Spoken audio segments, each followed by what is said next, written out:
Okay, you're on it. 2nd and 6 now. 2 minutes here for General Booty and Louisiana Monroe to get on the board before the half. David Curry to Booty's right.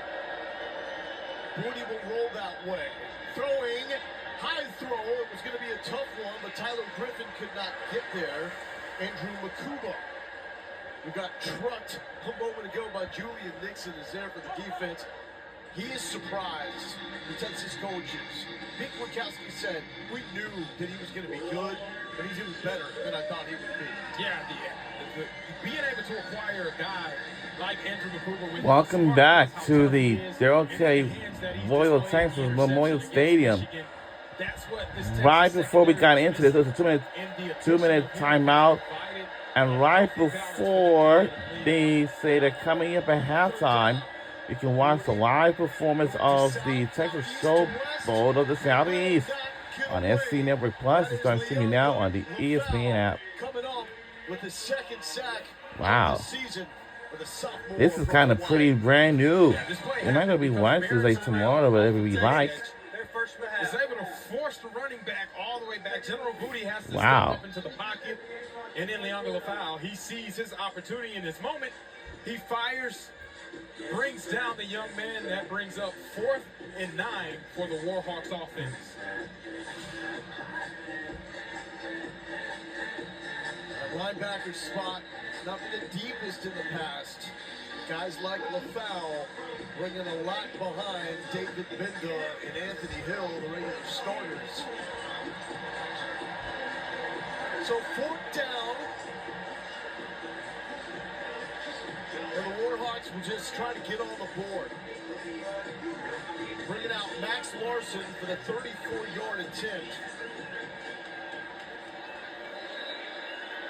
Larson transferred from Florida State. Did not play for the Noles last year. 4-4 on the season. The lefty sends it away. And Louisiana Monroe puts up 3 on the board inside Daryl K. Royal, Texas Memorial Stadium. That was more along the lines of what that man, Brian Vincent, wanted to see from his offense early on. Absolutely, controlling the football. They obviously had the 4th down conversion on that drive, but they used the time up efficiently. They were able to establish the run. Ahmad Hardy and Taven Curry were able to get things going on the ground, and then the play action played a huge part of getting them down in the red zone, and then cashing in on points is what you wanted to see. Now you're looking at a minute 46 left for this Texas offense. Perfect opportunity for Steve Sarkisian to utilize the 2-minute drill for Arch Manning, who hasn't had an opportunity in a game-time situation to run that type of game-time field situation. These are the moments that, as you start to get into SEC play, and if Manning is called upon again, Mississippi State coming up next week, for instance, you need to try to replicate those moments as much as you possibly can. Absolutely. The situation with Quinn Ewers, he's got the oblique strain. Steve Sarkisian told us yesterday that he wouldn't rule out Ewers returning as early as next week for the SEC opener, but did acknowledge that if you get past that, you do have a bye week before taking on Oklahoma. For the 2nd time tonight, the football is off the tee. It is. Or it could be that southeast wind. Blowing, we were talking 7 miles per hour earlier. We haven't received an update on the speed of the wind, though, since early in the game. We'll have to get on that. So now we got a holder. This is a low kick for Matthew Golden. The Golden Boy transfer from Houston. Oh, keep going. Oh. Tiptoes out of bounds. Arch Manning now. With 1:40 on the clock, 2 timeouts to work with. 11 of 18, 214 yards, 2 touchdowns, 1 interception. And man, he is showing off elite arm strength tonight. Absolutely. The number of aggressive deep shots Steve Sarkisian and Arch Manning have taken is very not what we've seen from the standpoint of a Texas offense in the past. So it's refreshing that Arch Manning is able to do this, and the offensive playbook is wide open, as we've seen every play call available for Arch Manning to utilize at his disposal. 46-yarder to Golden, 56-yarder to Bond. That was not yak. That was all on arm strength. Manning, another one, double coverage. Oh. The needle, but Traver Randall was there to say, get out. That was great execution by the ULM defense. They said, you've already beat us enough times over top. Well, we know it's a minute 40. You got to try to get a chunk play downfield. Randall does a great job of running with Cook, and ultimately that ends up in an incompletion. No harm, no foul for Arch Manning. And Manning was cooking, but he's been off the field for more than 6 minutes of game time. Blue was there. Manning missed him. Second time that we've seen Manning put a little too much juice on it for Jake Blue. Yeah, that was another perfect play call right there by Steve Sarkisian. Arch Manning just puts a little too much, like you said. If Jaden Blue is able to come down with his catch, you're probably looking at another touchdown for Jaden Blue. That's 2 overthrow attempts that could have resulted in Texas touchdowns. Now that's something that Arch Manning will have to clean up. They're down and there's movement, but did Billy Poland get touched off sides by Cameron Williams?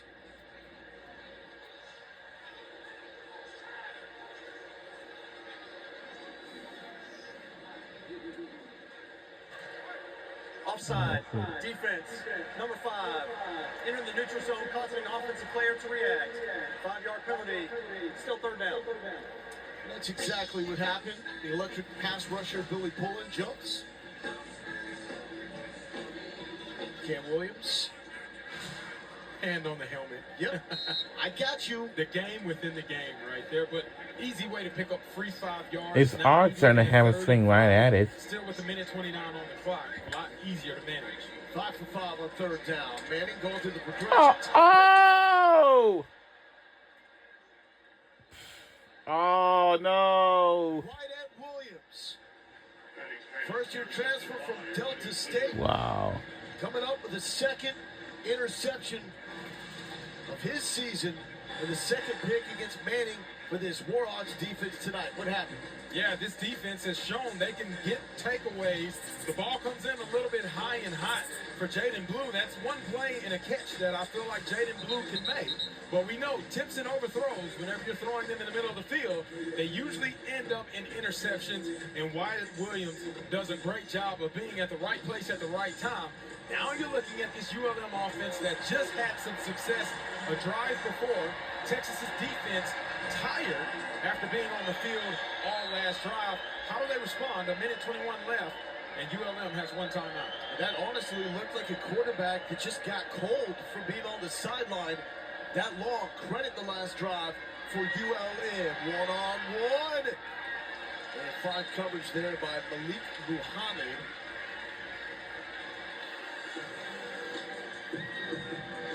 Again, that's what you typically see. You got sudden change. Defense gets an interception. You usually see a shot play because the defense typically is not ready to cover that. But as you see right there, Malik Muhammad, probably the best cover corner that Texas has, was up to the task, knocks down the ball in that one-on-one coverage and creates 2nd and 10 now. One of the better guys they've had out there for a while. Talking about upside. He's got it. 2nd and 10. Devon Wells in motion. Hardy the running back. Moody pressured. It's a low throw, but did Wells make the catch? He certainly did. 5-yard pickup. The clock is still rolling. They got to be mindful picking up the first down on this 3rd down play, but then also utilizing out of bounds if they can in order to pocket that timeout if they have to call it. And honestly, it's a Warhawks offense that doesn't take a lot of shots. So are they going to be able to pick up the necessary yardage here at the 34 to get it in the end zone? They play it safe and just look for 3. 30 seconds left. General Booty over the middle of the field.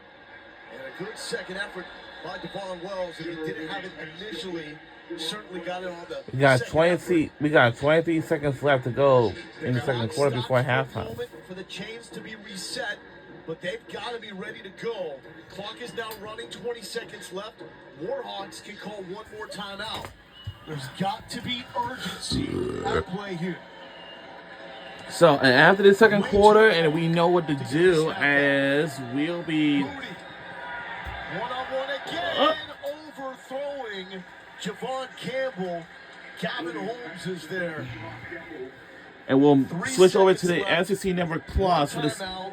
this It's a longer for this field goal. We've halftime seen 2 downfield show shots. performances by You see Texas another one Longhorn here. Band. No, I think they got to attempt the long field goal here. They took too much time to be able to run a play after they picked up that first down. You either got to spike the ball very quickly, or you got to go. Whenever they actually did their transfer of their receivers on and off, and they made a substitution change that allowed Texas to slow down the pace and make a substitution change, which ate up the clock.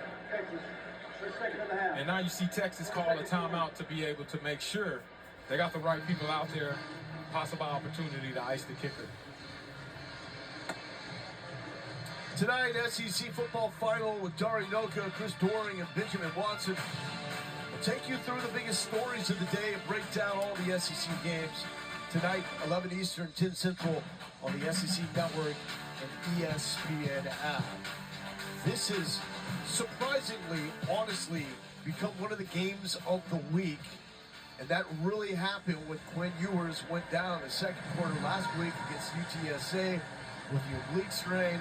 Arch Manning comes in and goes off with 5 total touchdowns, becoming the first SEC quarterback over the last 20 years with 4 passing touchdowns and a rushing touchdown in a game that he did not start. This has been must-see TV. 45-yard attempt now for Max Larson. Just made a 34-yarder before the wideout Williams interception. Bad snap. It's a low kick. No good. Texas got a piece of that. And that'll do it Just had for no halftime. shot with that It was snap. first half, second quarter.